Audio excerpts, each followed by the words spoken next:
नमस्कार. प्रखर हिंदुत्वाची मांडणी करणारे आणि काळापुढे जाऊन दिशादर्शन करणारे स्वातंत्र्यवीर सावरकरांचे प्रेरणादायी विचार फक्त महाराष्ट्रातच नव्हे तर जगाच्या कानाकोपऱ्यात पोहोचवणे ही आपली जबाबदारी आहे. याच मताशी बांधिलकी मानून स्वातंत्र्यवीरांचे समग्र साहित्य श्राव्य पुस्तक अर्थात ऑडिओ बुकच्या स्वरूपात प्रकाशित करण्याचा उपक्रम हर घर सावरकर समितीतर्फे घेण्यात आला आहे. आपण हे पुस्तक जरूर ऐका आणि त्यापासून प्रेरणा घेऊन समग्र सावरकर साहित्य नव्या पिढीपर्यंत पोहोचवा.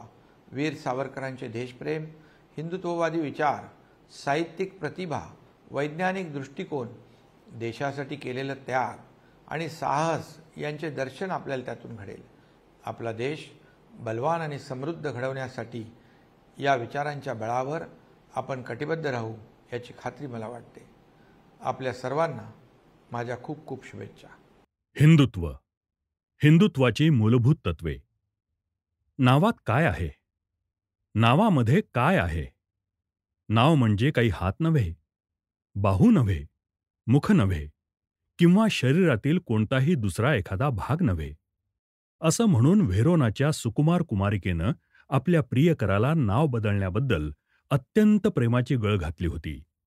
तथापि आम्ही हिंदू आहोत आणि हिंदू राहण्याचीच आम्हाला आसक्ती वाटते, असं जर आम्ही अभिमानानं म्हटलं तर ती व्हेरोनाची कुमारिका आम्हाला क्षमा करील, अशी आम्ही आशा करतो. त्या सदय साधूच्या परिस्थितीप्रमाणेच जर आमची परिस्थिती असती तर आम्हीही तिच्या तरुण प्रियकराला असाच उपदेश केला असता की बाबा, नावामध्ये काय आहे?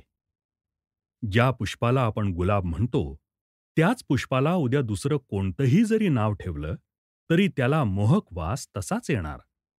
म्हणून तू इतक्या नाजूक रीतीनं गळ घालणाऱ्या तर्कशास्त्राच्या गोड आग्रहाला मान वाकीव. कारण नुसत्या नावापेक्षा वस्तूंचीच किंमत अधिक आहे.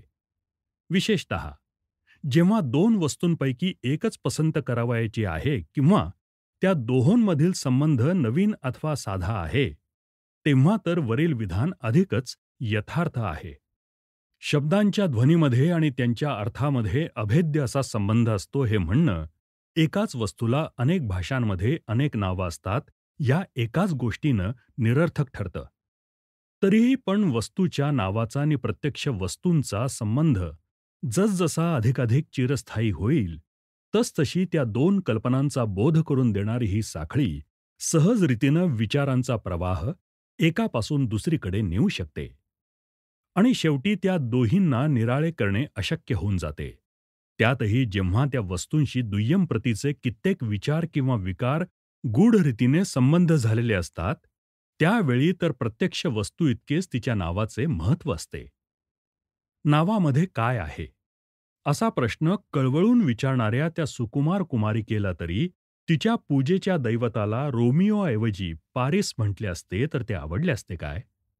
किंवा तिचा प्रियकर तरी फलान्वित वृक्षाच्या मस्तकांना आपल्या चंदेरी चांदण्यानं रंगवणाऱ्या चंद्राची शपथ वाहून असं सांगेल काय की त्याच्या ज्युलिएटला दुसऱ्या कोणत्याही नावानं, उदाहरणार्थ रोझेलिन या नावानं संबोधलं तरी त्याच्या हृदयात तसल्याच मधुर आणि मंजूळ लहरी उठतील?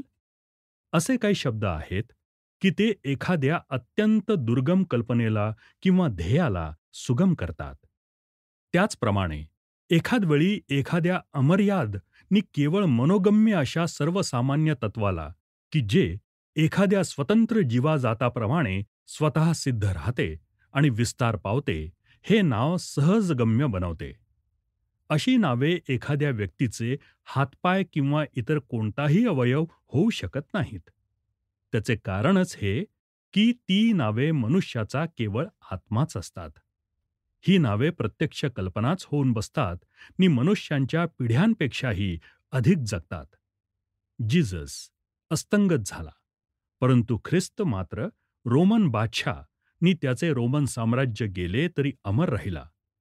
मॅडोनाच्या सुंदर चित्रांपैकी एखाद्या चित्राच्या खाली फतिमा असं नाव लिहा आणि मग एखाद्या स्पॅनिश गृहस्थ त्याच्याकडे कौशल्यानं काढलेल्या इतर चित्राप्रमाणेच चिकित्सा बुद्धीनं निरीक्षण करू लागेल. परंतु तुम्ही फातिमा हे नाव काढून मॅडोना हे नाव त्याच्याऐवजी लिहा, म्हणजे बघा, काय चमत्कार होतो तो. त्याच्या पायातला ताठपणा जाईल आणि त्याचे गुडघे जमिनीला टेकतील. त्याच्या डोळ्यातील चिकित्सा बुद्धी नष्ट होईल. त्या ठिकाणी भक्तिभावानं अंतर्गत झालेली दृष्टी प्रादुर्भूत होईल आणि त्याचे सर्व शरीर आपल्यासमोर प्रत्यक्ष प्रेमस्वरूप जगन्माता उभी आहे अशा जाणीवेनं रोमांचित होईल. नावात काय आहे, होय ना? तर मग अयोध्येला होनुलुलू म्हणा किंवा राजकुमाराला गोमाजी म्हणा किंवा अमेरिकन लोकांना वॉशिंग्टनचं नाव चेंगीज खान ठेवावयास सांगा किंवा एखाद्या मुसलमानाचे ज्यू म्हणवून घ्यावयास मन वळवा, म्हणजे तुम्हाला आढळून येईल की अरेबियन नाईट्समधील तिळा उघड हा मंत्र आपल्या जातीचा अनन्य शब्द नाही. हिंदुत्व नि हिंदू धर्म ह्यातील अंतर. हिंदुत्व हिंदू धर्माहून निराळं आहे, ज्याच्या योगानं मनुष्य जातीला नवीन जीवन नि स्फूर्ती मिळते, अशा तऱ्हेच्या नावापैकीच हिंदुत्व हे एक नाव आहे. त्याचे मुख्य लक्षण आणि वैशिष्ट्य काय आहे याविषयी इथे चर्चा करण्याचा मानस आहे. या नावाभोवती ज्या कल्पना आणि जी ध्येये, ज्या पद्धती आणि ज्या संस्कृती, जे विचार आणि जे विकार केंद्रीभूत झाले आहेत, ते इतके अनेकविध आणि विपुल, इतके प्रभावशाली आणि इतके सूक्ष्म, इतके चकवणारे, तरी इतके स्पष्ट आहेत की त्यामुळे हिंदुत्व या शब्दाची व्याख्या करण्याचे सर्व प्रयत्न निष्फळ होतात. जास्त जरी नसला तरी 40 शतकांचा काळ या शब्दाला आज तो जसा आहे तशा तऱ्हेचा घडावयास लागलेला आहे. कवी आणि तत्ववेत्ते, स्मृतिकार आणि स्मार्त, वीर आणि इतिहास लेखक या सर्वांनी हा शब्द आहे तसाच तो अबाधित राहावा म्हणून यावर विचार केलाय. याचकरिता ते लढाया लढले नि याचकरिता मेले सुद्धा आहेत. आणि हे नाव कधी परस्पर विरोधी, कधी एकनिष्ठ, कधी सहकारी अशा आपल्या अखिल जातीच्या अनेक कृत्यांचा निष्कर्षच नाही काय? हिंदुत्व हा काही शब्द नाही, हा तर इतिहास आहे.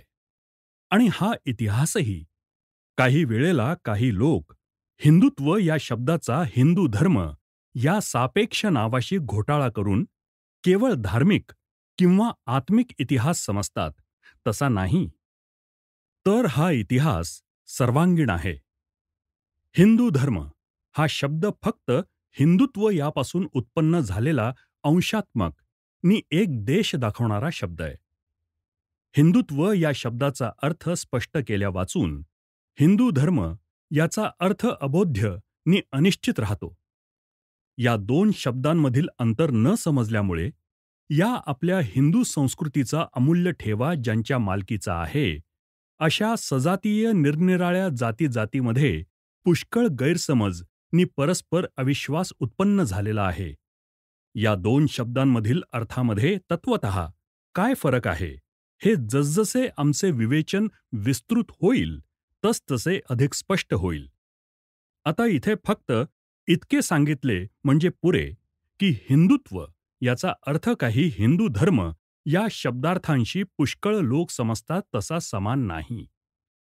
धर्म या शब्दानं सामान्यतः कोणत्या तरी आध्यात्मिक वा धार्मिक पंथाच्या वा मताच्या नियमांचा अथवा सिद्धांतांचा संग्रह असा अर्थ घेतला जातो. भाषेची पद्धती जर आमच्या वाटेत आली नसती तर हिंदूपणा हाच शब्द हिंदू धर्म या शब्दापेक्षा हिंदुत्वाशी अधिक जवळ म्हणून आम्ही योजिला असता. हिंदुत्व या शब्दामध्ये आमच्या हिंदू जातीच्या अस्तित्वाची प्रत्येक क्रिया आणि प्रत्येक विचार यांच्या सर्व शाखा समाविष्ट होतात. आणि म्हणून हिंदुत्व या शब्दाचे यथार्थ आकलन करता यावं म्हणून आपल्याला प्रथम हिंदू या शब्दाचा अर्थ समजावून घेतला पाहिजे. आणि मनुष्य जातीमधल्या लक्षावधी लोकांच्या अंतःकरणावर या शब्दानं आपली एवढी छाप कशी पाडली, त्यांच्यातले शूरातले शूर नि उत्तमातले उत्तम आपला जीव त्याच्यावरून ओवाळून कसा टाकण्यास तयार झाले याचं रहस्य जाणलं पाहिजे. परंतु असं करण्यापूर्वी एक गोष्ट स्पष्टपणे सांगणं आवश्यक आहे की जो शब्द मुख्यत्वे करून एका पंथाचा द्योतक आहे नि जो हिंदुत्व या शब्दापेक्षा अधिक संकुचित नि कमी अर्थवाहक आहे, अशा हिंदू धर्म या शब्दाची व्याख्या करण्याचा आम्ही मुळीच प्रयत्न करीत नाही. यामध्ये आम्हाला किती यश येतं किंवा असा प्रयत्न करणं हे योग्य आहे की नाही हे विवेचन जसं विस्तार पावेल तसतसं कळून येईल.